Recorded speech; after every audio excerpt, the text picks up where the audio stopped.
काँक्रा खान पर्यो भनेर आएको काँक्रै छैनन्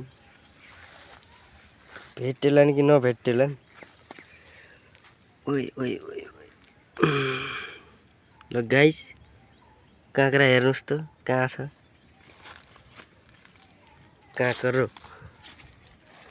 ओ भाइ यहाँ छ त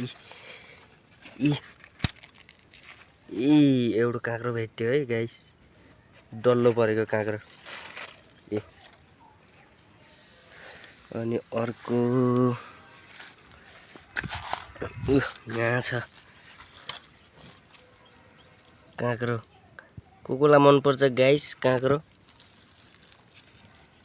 बतिलै छ के अलि ठुलो गराएर खानु पर्छ अरु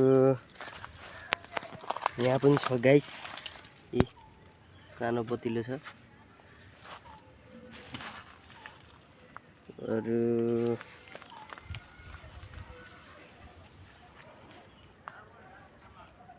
बोडी गाइस सस्ता भन्छ हाम्रो पहाडतिर चाहिँ तराईमा चाहिँ बोडी भन्छ है फलिरहेको छ टक्क यस्तो बतिलो हालेको छ हैन टक्क लाएर यहाँ चाहिँ ठुल्ठुलै भए रहेछ गाइस